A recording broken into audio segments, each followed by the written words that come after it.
Bismillahirrahmanirrahim. Assalamualaikum warahmatullahi wabarakatuh. Alhamdulillahi rabbil alamin. Nahmaduhu wa nasta'inuhu wa nastaghfiruh. Wa na'udzu billahi min syururi anfusina wa min sayyiati a'malina. Man yahdihillahu fala mudilla lah. Wa man yudlil fala hadiya lah. Asyhadu an la ilaha illallah wahdahu la syarika lah. Wa asyhadu anna sayyidana wa nabiyyana Muhammadan abduhu wa rasuluhu sallallahu alaihi wasallam. La nabiyya ba'dah. Amma ba'd.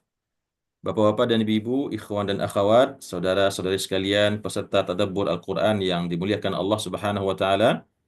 Pertama-tama kita bersyukur kepada Allah Subhanahu wa Ta'ala pada pagi hari yang berbahagia ini. Dengan izinnya Allah kembali mempertemukan kita dalam majlis tadabbur Al-Quran yang penuh dengan kemuliaan dan keberkahan ini.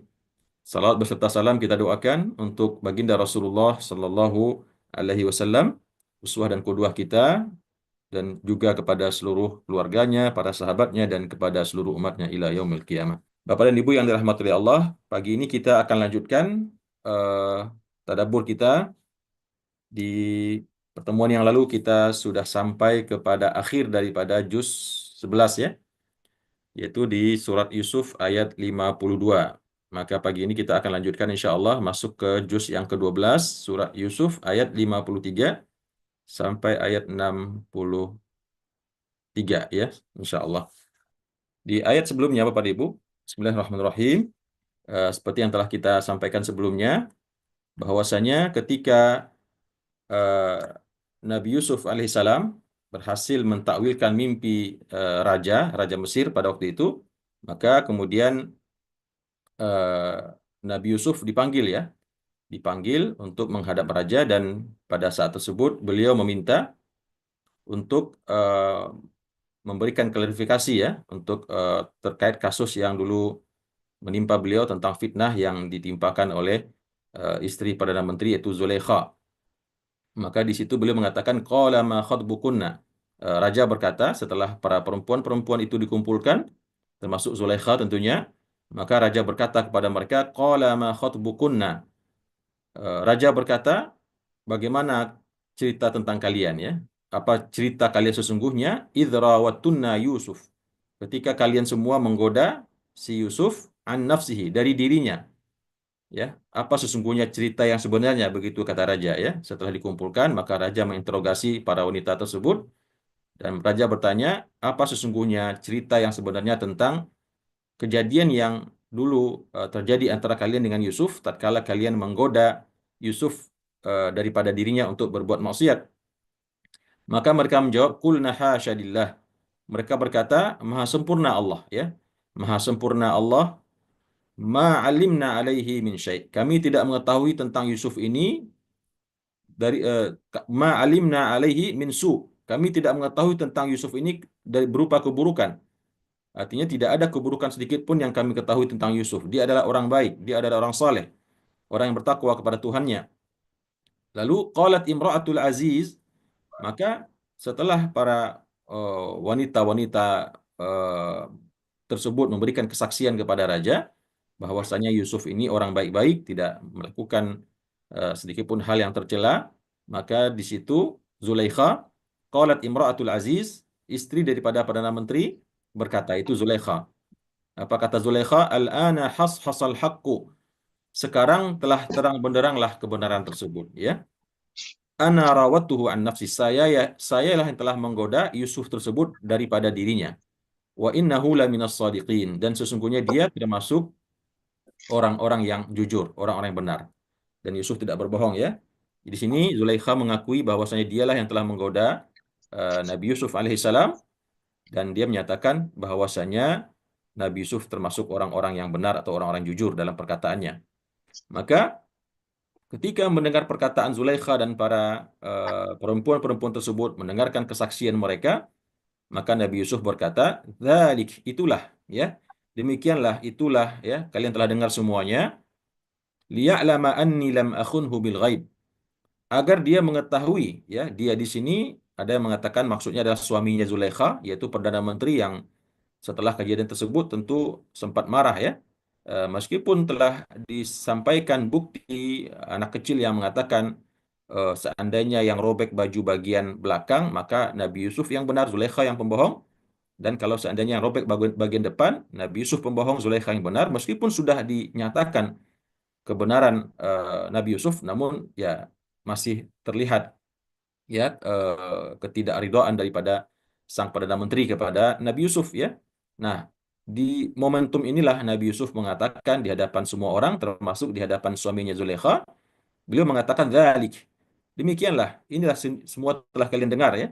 Semua telah kalian dengar, semua telah kalian saksikan kesaksian daripada para wanita-wanita ini dan juga Zulaikha sendiri, liya'lama anni lam akhunhu bil ghaib ya, supaya dia si perdana menteri ini, suaminya Zulaikha ini mengetahui anni lam akhunhu bil ghaib, bahwasanya aku tidak pernah mengkhianatinya di belakangnya, bil ghaib ya. Bil ghaib itu artinya tanpa kehadirannya. Atau juga bisa dikatakan di sini dengan Allah yang maksudnya di sini ya. Dia di sini adalah Allah. Demikianlah supaya Allah mengetahui bahwasanya aku tidak pernah mengkhianatinya dalam keadaan gaib. Tapi di sini rasanya kalau seandainya penafsiran yang kedua kita gunakan itu percuma ya.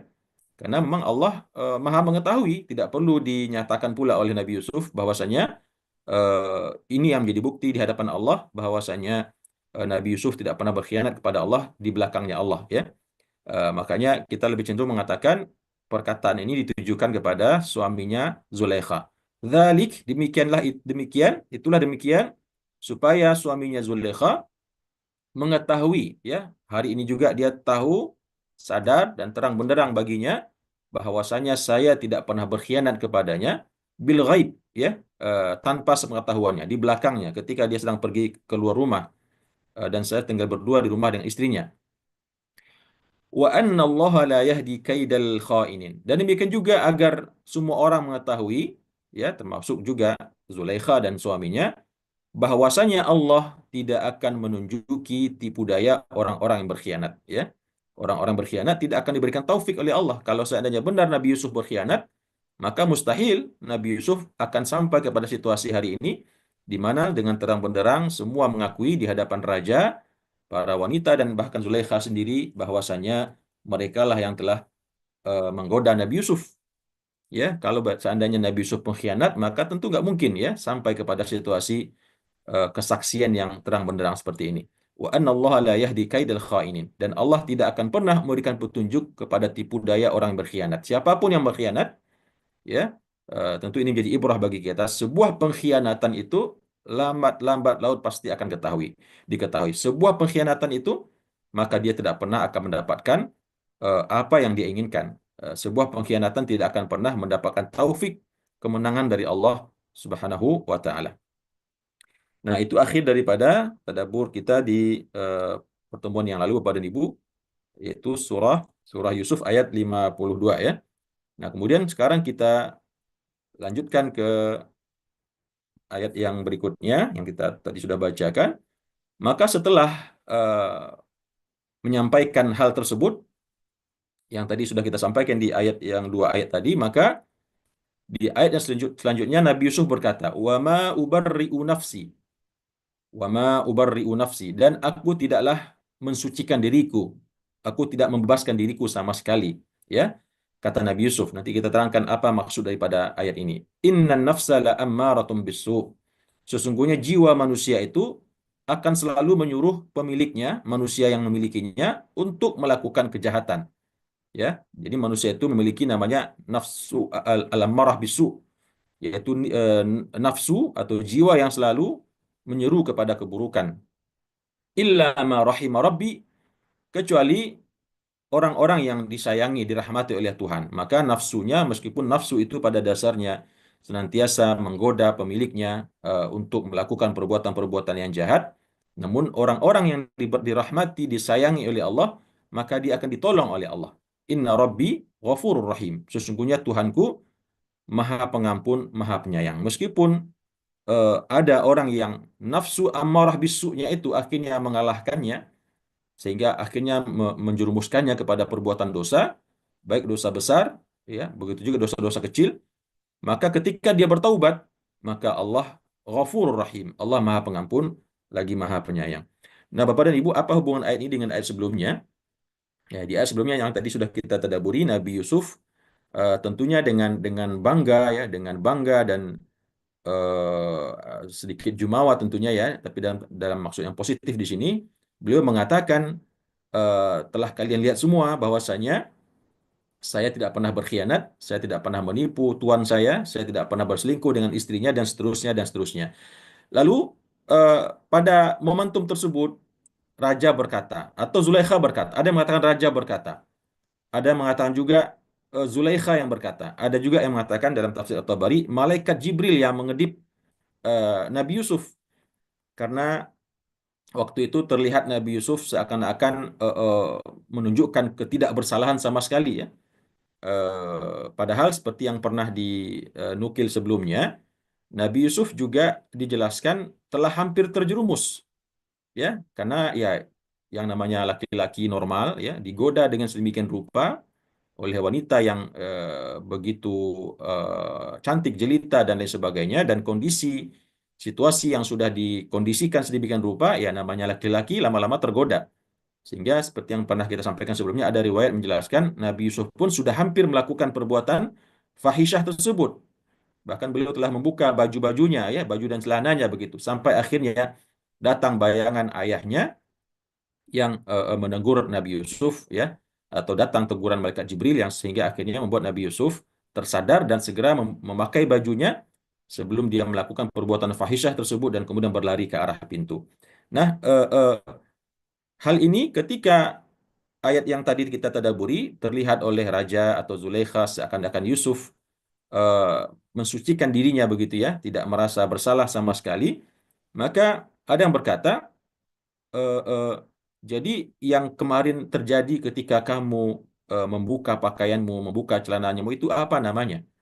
Ya, meskipun tidak sampai melakukan, yaitu apa namanya begitu? Kata raja, ada yang mengatakan kata raja, ada yang mengatakan kata Zulaikha, ya karena Zulaikha juga mungkin merasa gimana gitu ya, karena Yusuf ini kok seperti cuci tangan begitu saja ya, padahal faktanya begitu menurut ceritanya Zulaikha, Yusuf juga sudah hampir melakukannya. Namun sekarang kok seperti menuduh sepihak saja.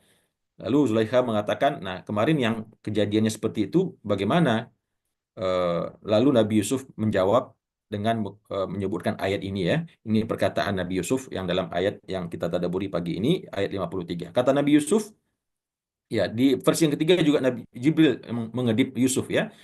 Jibril mengedip Yusuf mengatakan, lalu ketika kamu waktu itu telah tergoda oleh Zulaikha dan membuka pakaianmu, itu bagaimana kata Nabi Yusuf, kata Jibril kepada Yusuf, maka waktu itulah Nabi Yusuf tersadar ya dari ya katakanlah tadi sifat bangganya, sifat jumawanya yang mengatakan menepuk dadanya bahwa dia adalah orang baik-baik, orang-orang orang suci ya, tidak terpengaruh sama sekali.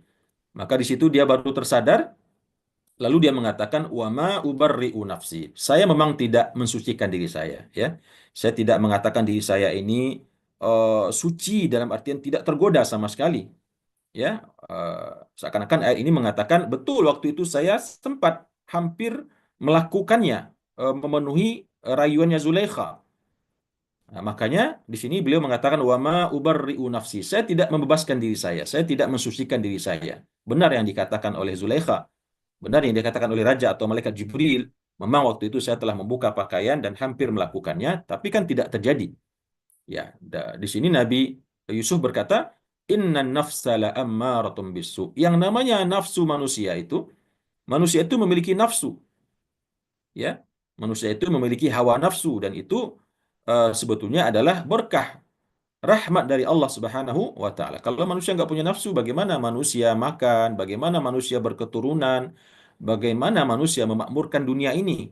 Nafsu itulah yang menjadi faktor utama membuat manusia bisa memakmurkan dunia ini dengan keinginannya untuk mendapatkan makanan yang enak, penghidupan yang layak, ya, keinginannya untuk berketurunan dengan lawan jenisnya dan seterusnya. Namun di sini dikatakan inna nafsa la ammaratun bisu. Kecenderungan daripada hawa nafsu manusia itu memang memerintahkannya untuk melakukan yang buruk-buruk, yang jahat-jahat ya. Seperti ya berzina misalkan, ya minum khamar, mencuri, apalagi berbuat riba dan seterusnya ya.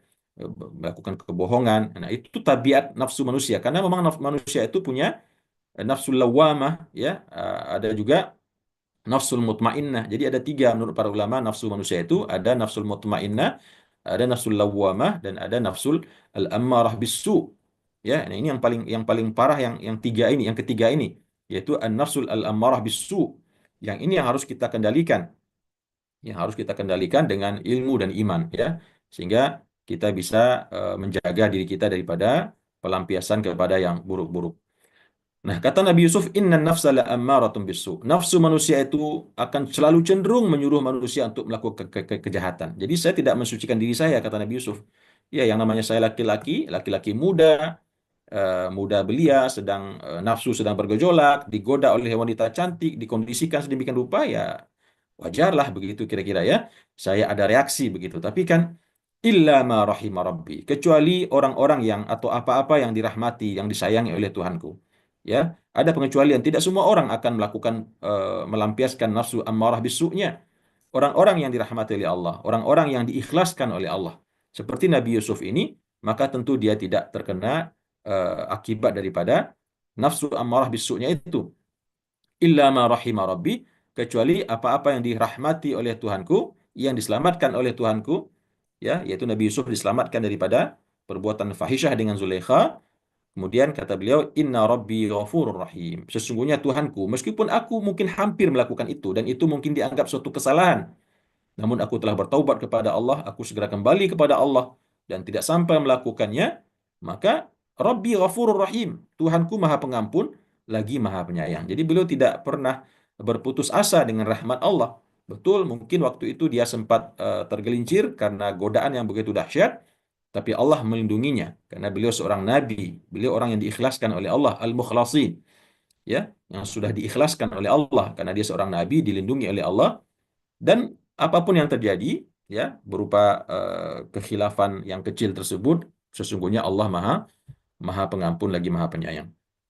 Nah, itu akhir daripada eh, cerita ketika Nabi Yusuf di hadapan raja dan Nabi Yusuf meminta para wanita-wanita kota Mesir itu dihadirkan dan juga Zulaikha, dan berakhir dengan konfirmasi yang menyatakan kesucian atau kebebasan Nabi Yusuf daripada tuduhan yang membuat dia di penjara ya. Nah, sampai di sana Bapak Ibu selesai cerita yang itu ya. Sampai di sana selesai cerita tentang perkara Nabi Yusuf yang dihadapkan kepada raja, dan di situ dia memberikan konfirmasi ya tentang apa sesungguhnya yang telah terjadi sehingga membuat beliau masuk penjara. Lalu setelah nyata kejujuran Nabi Yusuf alaihissalam, ya, raja pun melihat kebenaran Nabi Yusuf, dan benar ternyata yang melakukan makar, yang melakukan tipu daya itu adalah para wanita dan istrinya Perdana Menteri yaitu Zulaikha. Maka tentu pada saat itu karena Nabi Yusuf alaihissalam berhasil mentakwilkan mimpi raja dengan luar biasa sekali, dan juga melihat kejujuran Nabi Yusuf dan melihat juga tentunya kecakapan Nabi Yusuf, kegantengan Nabi Yusuf, seseorang yang memiliki kapasitas yang sangat baik ya. Maka raja berkata, wa qala al-maliku, berkatalah raja, i'tuni bihi, ya, bawalah dia kepadaku. Bawalah dia kepadaku, artinya hadirkan dia kepadaku, artinya jadikan dia bersamaku di sini. Astakhlishu li nafsi. Saya akan astakhlishu li nafsi, itu maksudnya akan saya jadikan apa namanya kalau sekarang itu ajudan lah ya, atau staf ahli atau orang kepercayaan. Bawalah dia kepadaku, saya ingin menjadikannya orang-orang pilihanku untuk diriku. Artinya menjadi ajudan pribadinya, menjadi tangan kanannya, orang kepercayaannya. Ya, maka kemudian Nabi Yusuf dibawa kembali kepada raja. Maka setelah itu, falamma kallamahu, maka tatkala raja berkata-kata atau berbicara kepada Nabi Yusuf, qala, berkata raja, innaka al-yawma ladaina makinun amin. Sesungguhnya engkau wahai Yusuf pada hari ini ladaina, pada sisi kami adalah orang yang makinun amin. Orang yang berkedudukan tinggi dan juga orang yang dipercaya. Jadi langsung mendapat kepercayaan dan posisi terhormat di samping raja ya. Nabi Yusuf waktu itu yang disebut dengan makinun amin. Ini penyebutan daripada raja kepada Nabi Yusuf, yaitu makinun amin, orang yang memiliki kedudukan tinggi dan juga dipercaya. Ini nama yang bagus juga nih Pak ya. Meskipun makin, nanti bahasa Indonesia lain lagi, artinya makin artinya semakin gitu ya. Tapi makin dalam bahasa Arab itu artinya orang yang memiliki kedudukan yang tinggi, orang yang memiliki otoritas yang tinggi ya. Amin ya artinya orang yang terpercaya, orang yang diberikan amanah dan dapat dipercaya. Jadi Bapak dan Ibu, disinilah akhir atau happy endingnya Nabi Yusuf ya. Akhir yang berbahagia daripada Nabi Yusuf setelah tadinya dipenjara, difitnah oleh Zulaikha dan para wanita-wanita kota Mesir. Kemudian Allah buat skenario ya, beliau ditempatkan di penjara dengan dua orang temannya, yang kemudian teman itu bermimpi dan akhirnya Nabi Yusuf mentakwilkan mimpi kedua temannya tersebut. Yang satu kemudian ternyata benar, dibunuh. Yang satunya lagi kemudian keluar dari penjara dan kembali bertugas di kerajaan. Lalu teman yang keluar ini kemudian mendengarkan mimpi raja dan dia melaporkan kepada raja bahwasanya di penjara dulu dia punya teman namanya Yusuf, sangat ahli dalam mentakwilkan mimpi. Kemudian Nabi Yusuf dipanggil oleh raja, kemudian beliau ceritakan apa takwil mimpi raja tersebut. Dan saat itulah kesempatan bagi Nabi Yusuf untuk mengklarifikasi kejadian yang telah menimpa dirinya, diminta untuk menghadirkan para wanita-wanita kota Mesir yang dulu telah menggodanya bersama Zulaikha. Kemudian di situ beliau mengklarifikasi dan akhirnya mendapat pengakuan yang terang benderang dari Zulaikha sendiri, bahwasanya Zulaikha yang telah merayunya, dan pada saat itu raja pun akhirnya mendapuk atau menobatkan Nabi Yusuf setelah itu menjadi orang kepercayaannya, tangan kanannya ya. Makinun amin. Maka Bapak dan Ibu rahimakumullah, bisa kita bayangkan tentunya ya, sebuah perjalanan yang sangat dahsyat daripada kehidupan Nabi Yusuf dari dasar sumur ya, dari dasar sumur yang sangat gelap, dibuang oleh saudara-saudara abang-abang tirinya. Kemudian pada hari ini kita telah mengetahui Nabi Yusuf telah menjadi orang yang terpandang, orang yang terpercaya, orang yang berkedudukan tinggi di kerajaan Mesir ya. Maka setelah mendapatkan kepercayaan tersebut, di ayat selanjutnya Nabi Yusuf berkata, berkatalah Nabi Yusuf, ya, ij'alni ala khazainil ardi. Ya, kata Nabi Yusuf, beliau menawarkan diri ya.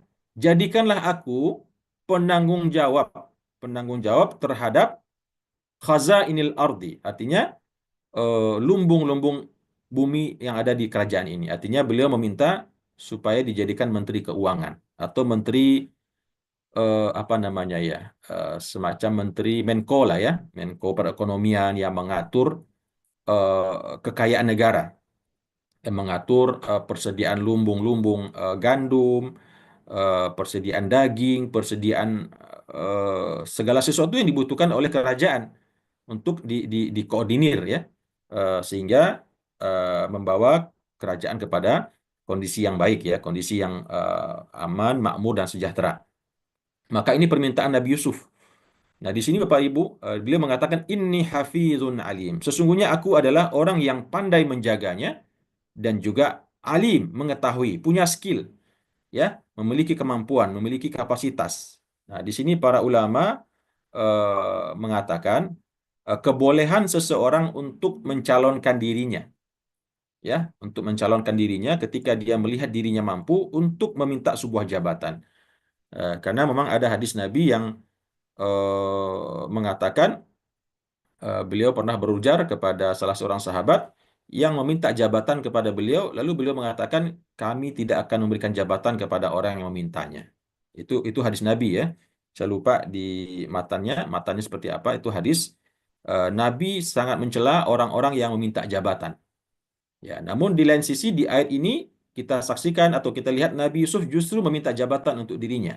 Nah, di sini para ulama menyimpulkan ketika seseorang merasa dirinya punya kapasitas, merasa dirinya amanah, merasa dirinya orang bertakwa kepada Allah, maka dia boleh atau bahkan dianjurkan untuk mencalonkan dirinya untuk memegang posisi suatu jabatan. Makanya sekarang ada fit and proper test ya. Fit and proper test, seseorang yang merasa dirinya mampu, memiliki kapasitas, kualitas dan kuantitas yang cukup, maka dia boleh mencalonkan dirinya menjadi direktur, direktur utama, bahkan menjadi pejabat negara, wali kota, gubernur, menteri dan lain sebagainya, bahkan presiden ya. Dia boleh mencalonkan ketika dia merasa dirinya mampu untuk itu dan tentunya didasari dengan niat yang mulia, niat yang baik untuk mesejahterakan umat, bukan dalam rangka niat untuk merampok kekayaan negara, korupsi, mencuri dan lain sebagainya. Qala ja'alni ala khazainil ard. Berkata Nabi Yusuf, wahai raja, terima kasih Anda telah memberikan kepercayaan dan posisi yang sangat terhormat kepada saya. Saya minta kalau boleh tolong tempatkan saya sebagai menteri koordinator perekonomian, menjadi orang-orang yang mengatur harta simpanan negara begitu. Wallahu alam apa namanya di pemerintahan kita sekarang ya. Intinya posisi yang mengatur apa namanya kekayaan negara. Inni hafizun alim. Sesungguhnya aku adalah orang yang dapat menjaganya. Beliau adalah orang yang amanah, tidak koruptor, tidak punya niat untuk korupsi, dipercaya, dan juga orang yang alim. Orang yang mengetahui bagaimana cara mengkelolanya. Beliau memiliki kapasitas ya. Dan juga memiliki integritas. Hafizun alim. Jadi kapasitas dan integritas dari dulu sudah ditunjukkan oleh Nabi Yusuf. Yang itu yang juga dibutuhkan di zaman sekarang. Orang yang memiliki kapasitas, kualitas, atau profesional ya bahasa lainnya, namun juga memiliki integritas. Kemudian di ayat selanjutnya Allah mengatakan, wa kadzalika. Demikianlah setelah itu Nabi Yusuf diterima permintaannya, beliau dijadikan aminu khazainul Mesir, dijadikan menteri perekonomian ya, bendahara kerajaan Mesir. Maka Allah mengatakan wa kadzalik, demikianlah kata Allah, makanna li Yusufa fil ard, telah kami berikan kedudukan kepada Nabi Yusuf di atas bumi ini. Kami jadikan dia bisa berkeliling kemana saja. Makanna itu artinya kami jadikan dia bisa bertempat tinggal di mana saja. Dia bisa menampakkan kakinya di mana saja.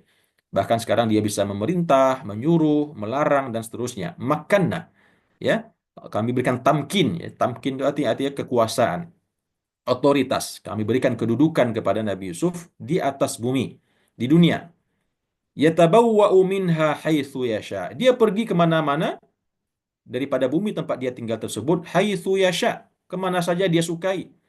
Tidak ada yang melarangnya, tidak ada yang memarahinya, tidak ada yang mengintimidasinya, karena sudah menjadi orang terpandang, orang yang memiliki kedudukan yang sangat tinggi di kerajaan. Ya, ya tentunya ini kalau kita bayangkan kepada bagaimana kejadian Nabi Yusuf sebelumnya, tentu ini sesuatu yang sangat fenomenal sekali Bapak dan Ibu ya. Dari dasar sumur yang gelap dibuang, bahkan hampir dibunuh oleh abang-abangnya, ditemukan oleh para pedagang, kemudian diperjualbelikan sebagai budak, tinggal di rumah Perdana Menteri, difitnah, masuk penjara, digoda dan masuk penjara dan seterusnya, sekarang tahu-tahu sudah menjadi Perdana Menteri ya. Kira-kira mirip yang kemarin pernah saya singgung dengan cerita Presiden Suriah sekarang, yang tadinya hidup lontang-lentung di gua-gua ya, di di di di pegunungan, membawa senjata memerangi rezim Bashar al-Assad, nggak jelas nyawanya di ujung tanduk setiap saat. Tahu-tahu sekarang sudah menjadi presiden ya, kemana-mana naik mercy, kemana-mana dilayani. Ya, tidak ada yang mustahil bagi Allah Subhanahu wa Ta'ala. Sebagaimana yang telah Allah tunjukkan dulu pada zaman Nabi Yusuf alaihissalam. Yatabawwa'u minha haitsu yasha. Dia pergi kemanapun di bumi yang dia tempati itu, kemanapun dia kehendaki. Nusibu birahmatina man nasha.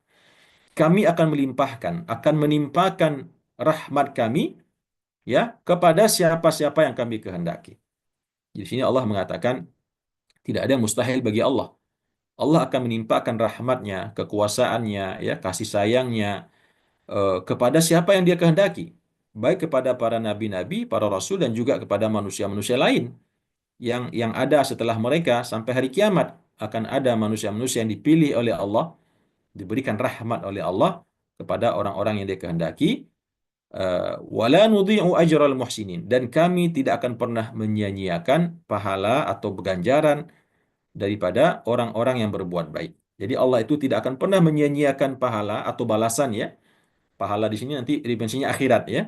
Tapi yang dimaksud di sini adalah balasan baik di dunia apalagi di akhirat. Atau ini di dunia khususnya. Kan nanti akhirat di ayat selanjutnya ya.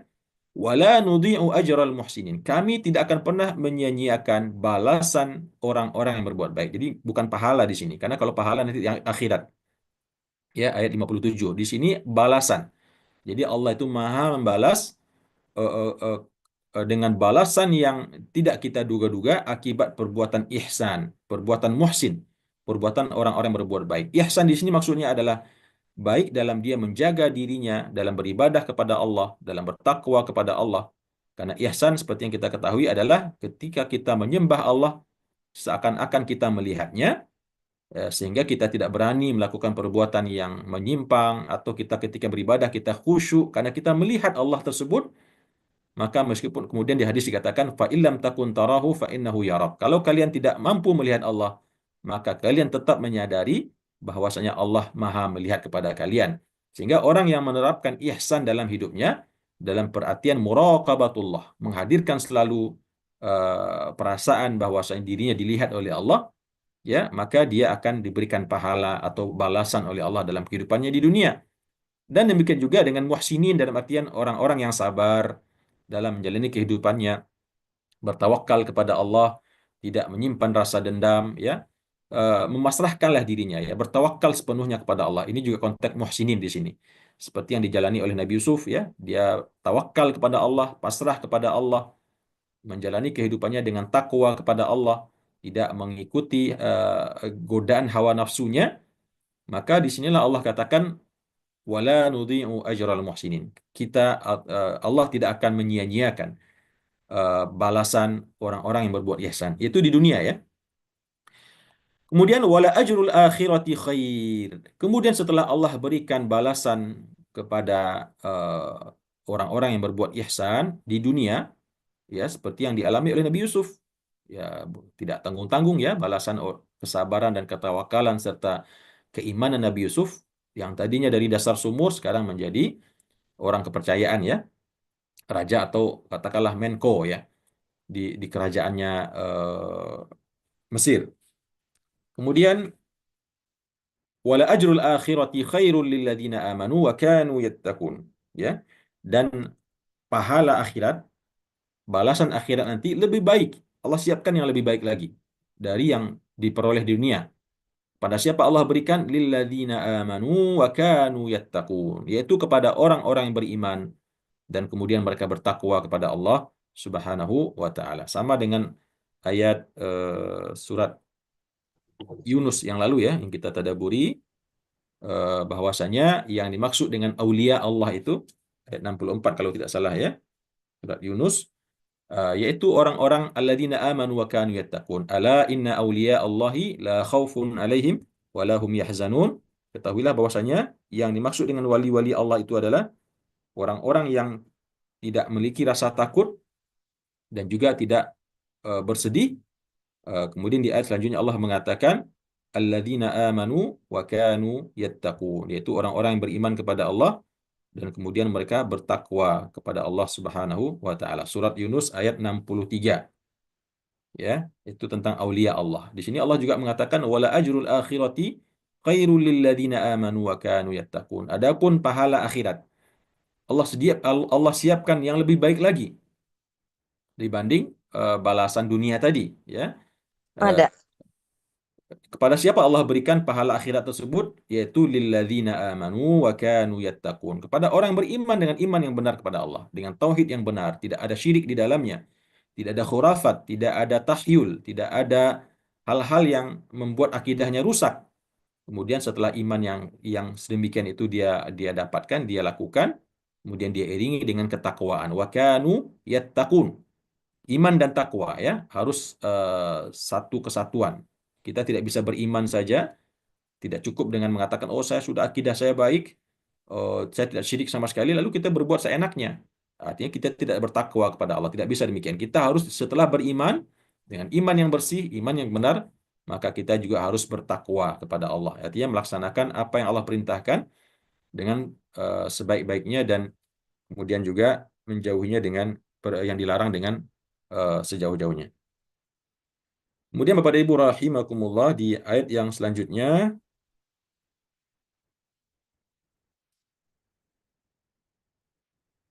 Ya, di ayat selanjutnya Allah menjelaskan cerita ketika Nabi Yusuf telah menjadi petinggi kerajaan Mesir ya.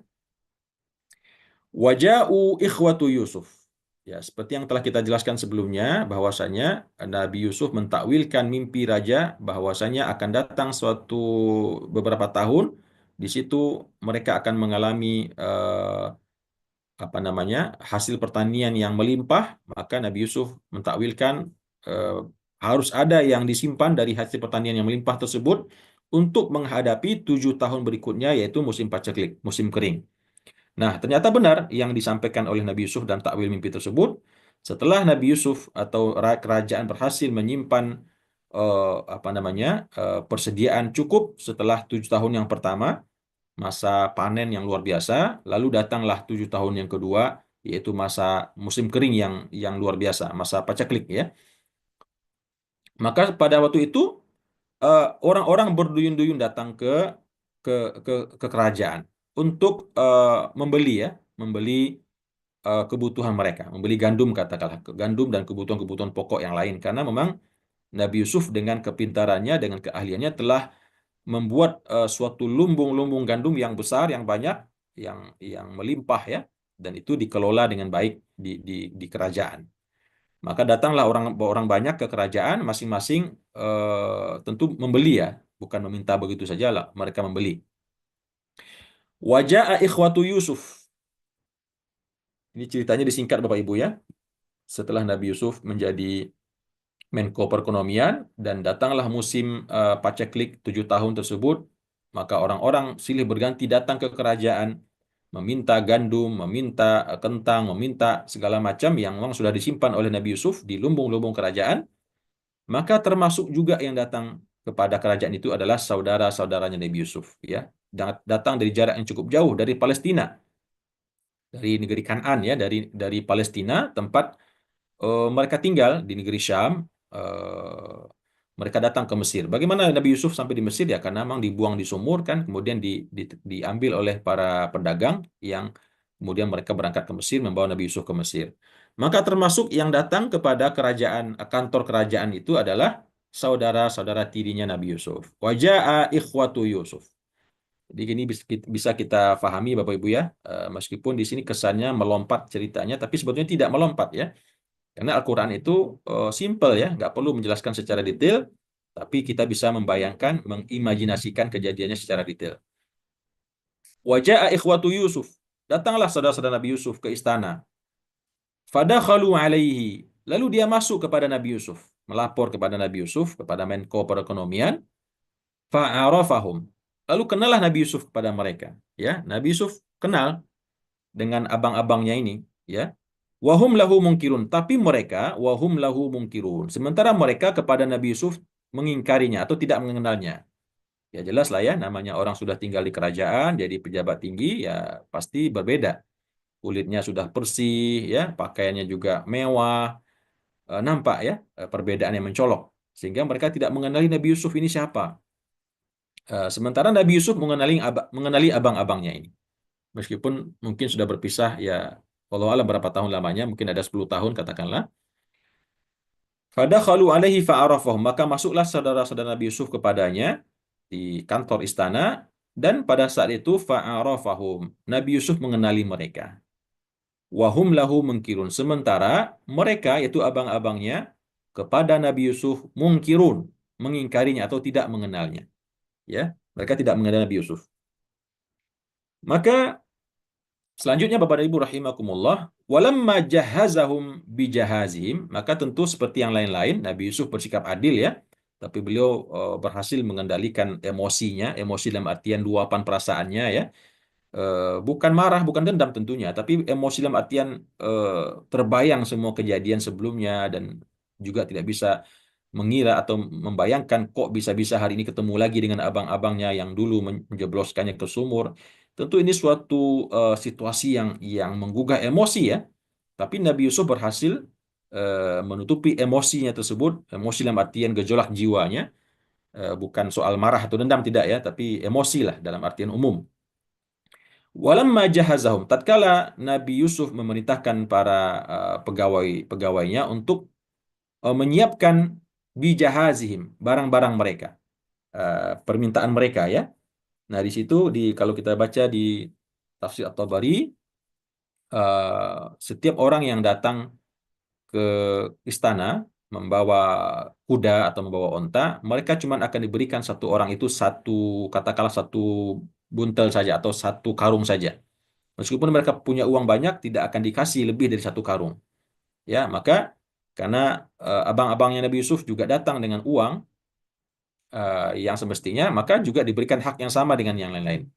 Walamma jahazahum bijahazim. Tatkala eh, para pegawai Nabi Yusuf, pegawai kerajaan mempersiapkan untuk mereka bijahazim dengan bekal-bekal yang memang diberikan untuk mereka. Lalu Nabi Yusuf berkata di hadapan mereka, abang-abangnya tersebut, qala i'tuni bi akhillakum min abikum. Ya, jadi kalau kita baca di tafsir Tabari cukup banyak ceritanya. Di situ mereka dikerjain oleh Nabi Yusuf. Ketika mereka datang menghadap, mereka tentu dengan lugunya, dengan rasa takut, memohon ya supaya diberikan permintaan mereka. Mereka ingin beli gandum, bahkan kalau bisa dilebihkan jatah mereka dan sebagainya. Akhirnya Nabi Yusuf waktu itu bersandiwara ya. Beliau berkata, kalian sepertinya wajah-wajah kalian wajah-wajah pembohong begitu. Kalian ini jangan-jangan mata-mata nih datang dari negeri Palestina. Ini kalian sekarang ada 10 orang, jangan-jangan di belakang kalian satu orang ada 1.000 orang nih. Sedang bersiap-siap menyerbu kami di sini. Ya, sandiwara lah Bapak Ibu ya, diancam ya. Oh, oh. Tapi mereka tentu akhirnya dengan segala cara meyakinkan Nabi Yusuf, menyatakan bahwasanya mereka ini bukanlah seperti yang disangkakan, mereka orang baik-baik, bahkan mereka adalah anak seorang nabi, seorang orang yang sangat jujur di negeri Palestina yang pertama, Yakub, ya. Eh, Kemudian Nabi Yusuf juga berkata, oh, saya tahu, ya, saya pernah dengar cerita katanya, kalau kalian ini dulu pernah punya saudara, saudara tiri, lalu kalian hilangkan atau kalian binasakan adik kalian tersebut, ya. Oh ya, biasalah begitu mereka berkilah ya. Oh enggak, kami dulu bermain-main. Diulang lagi cerita yang lama gitu ya. Nah, begitulah kira-kira dilakukan oleh Nabi Yusuf, saywar ya. Perang perang perang apa namanya ya? Perang fisik, bukan fisik ya, apa namanya? Perang psikis ya. Perang psikis membuat mereka down begitulah ya. Sehingga mereka manut dan menurut apa yang diperintahkan oleh Nabi Nabi Yusuf alaihissalam. Lalu setelah barang-barang mereka disusun di onta mereka atau di kuda-kuda mereka sesuai dengan jatah yang sudah diberikan, lalu Nabi Yusuf berkata, "Qala i'tuni bi akhillakum." Kata Nabi Yusuf, kalian cuman bisa diberikan jatah seperti yang lain-lain. Tapi kalau kalian pengen lebih, ya seperti yang kalian minta, ada syaratnya. Qala i'tuni bi akhillakum min abikum. Bawa kepada saya nanti kalau kalian datang lagi dengan saudara kalian dari seayah dengan kalian, yaitu Bunyamin ya, saudara kandungnya Nabi Yusuf, seayah si ibu, tapi bagi abang-abang itu tetap saudara seayah. Kata Nabi Yusuf, "I'tuni bi akhillakum." Bawa kepada saya saudara seayah kalian, yaitu Bunyamin. Ala tarawna anni ufil kaila. Tidakkah kalian melihat bahwasanya aku menyempurnakan sukatan atau timbangan sukatan lah ya, sukatan atau karung berisi gandum untuk kalian. Wa ana khairul munzilin, dan saya adalah sebaik-baik penerima tamu. Jadi kalian nggak perlu khawatir ya. Saya akan berbuat curang. Yang penting saya ingin kalau benar kalian ini orang-orang yang jujur, bahwa next time nanti kalian mau mau mengisi kembali sukatan kalian, mungkin 1 bulan lagi, maka yang penting waktu itu kalian bawa saudara sebapak kalian, yaitu Bunyamin, ya, yang tentunya adalah saudara seayah seibunya Nabi Yusuf alaihissalam, adiknya Nabi Yusuf, ya. Ala tarawna anni ufil kaila. Tidakkah kalian melihat bahwasanya saya ini orang yang menyempurnakan sukatan, tidak saya kurangi. Wa ana khairul munzilin, dan saya sebaik-baik orang yang menerima tamu. Saya orang yang mulia.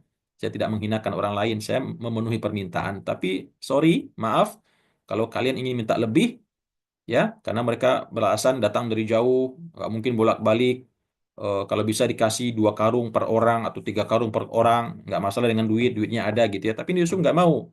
Peraturannya 1 orang 1 karung, meskipun banyak duit pun nggak peduli.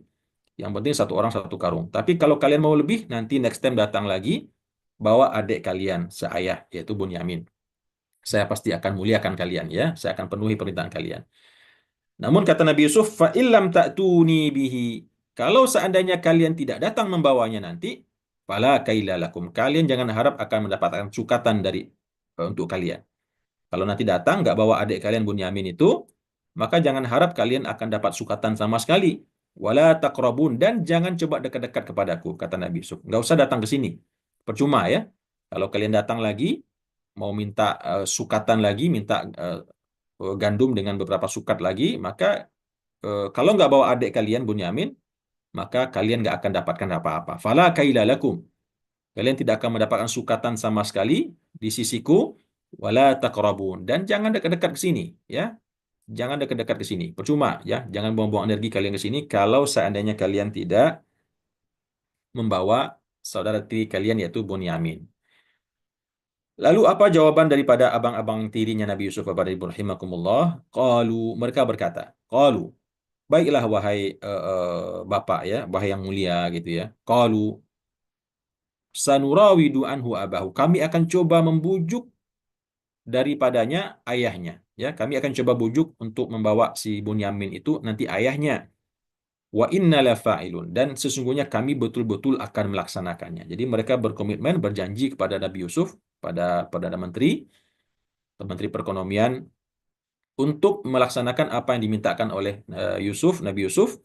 Mereka berkata, kami akan coba bujuk, kami akan coba rayu ayahnya nanti, karena Nabi Bunyamin ya juga menjadi pengganti Nabi Yusuf, sangat dijaga oleh ayahnya karena anak bungsu gitu ya.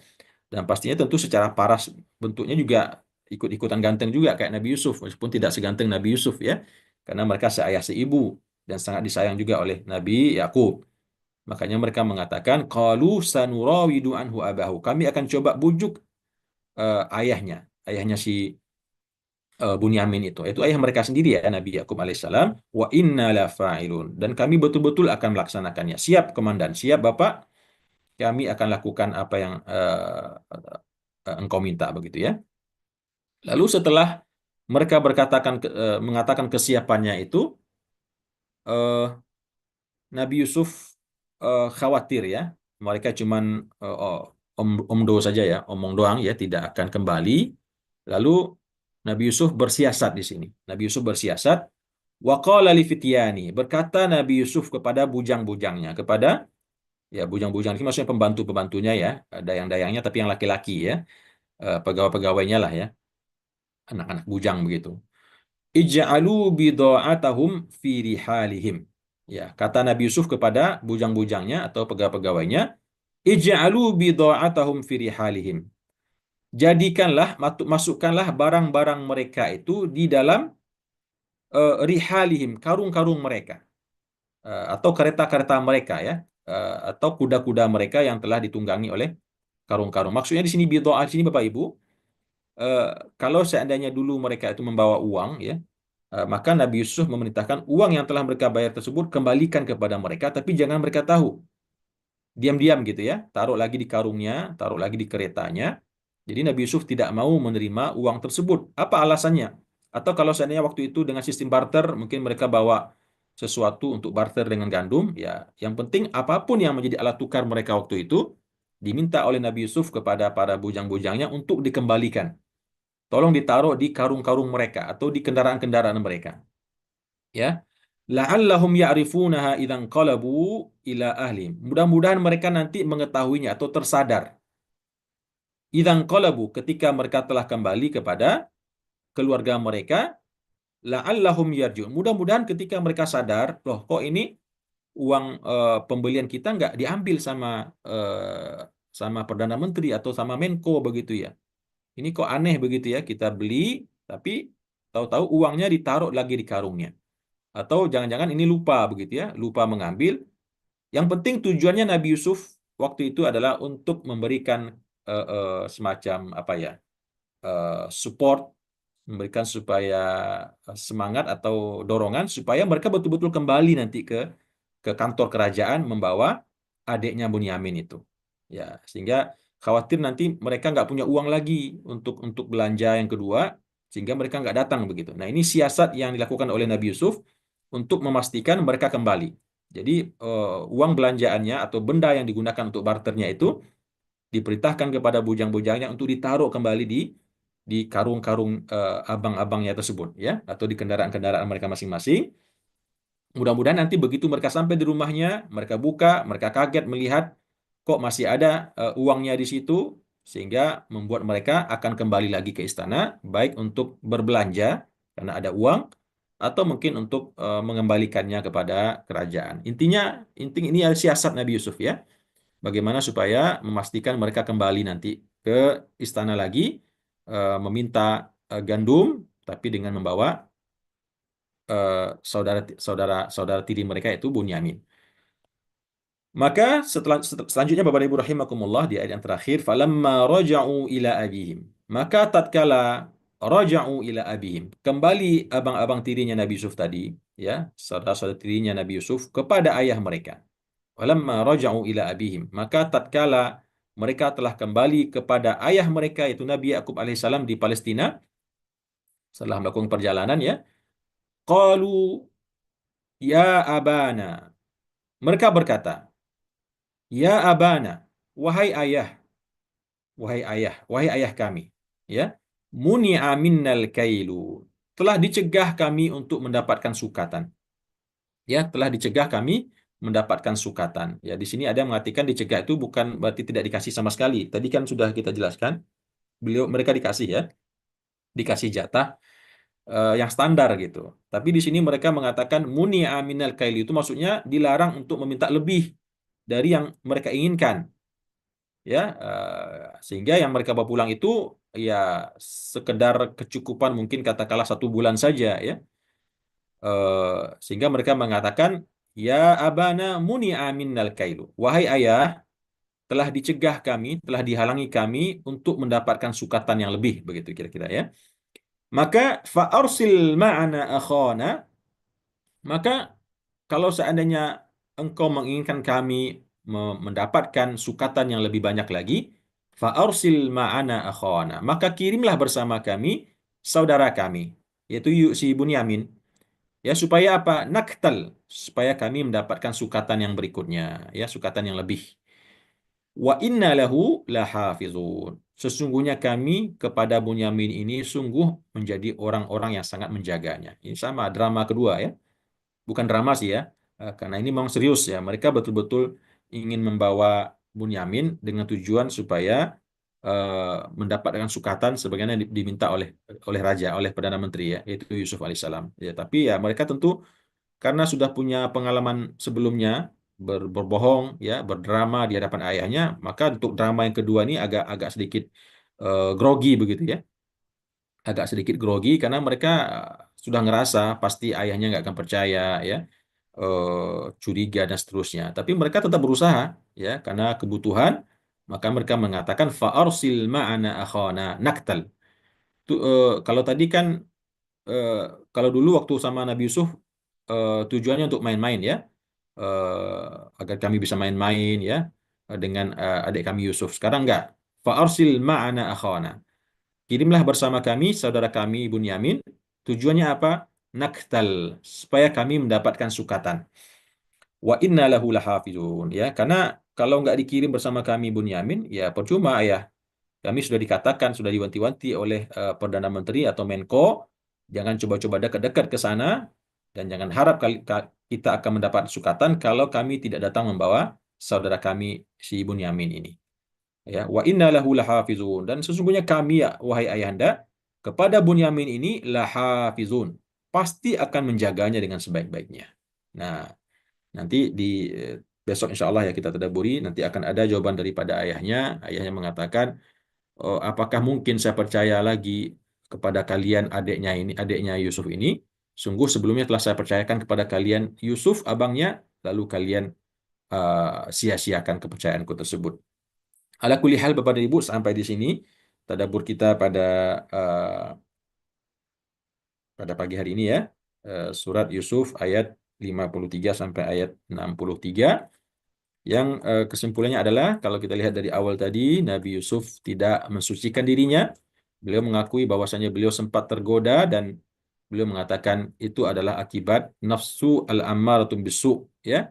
Dan semua manusia memiliki nafsu amarah bisu ini, tapi ada orang-orang yang dilindungi oleh Allah. Siapa orang-orang dirahmati, dilindungi oleh Allah? Tentu orang-orang pilihan ya.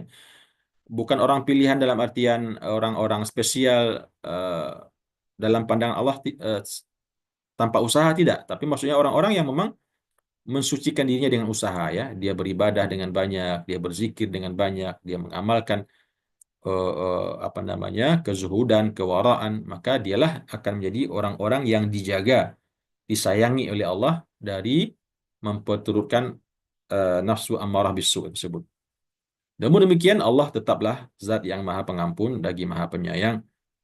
Lalu di ayat-ayat selanjutnya kemudian kita juga ikuti tadi Nabi Yusuf akhirnya mendapatkan otoritas yang sangat tinggi di kerajaan, menjadi apa namanya, Menko Perekonomian ya.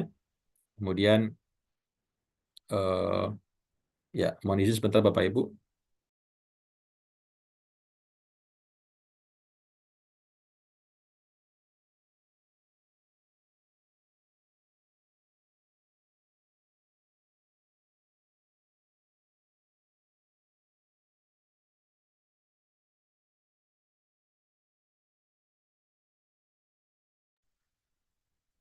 Ya, mohon maaf Bapak Ibu.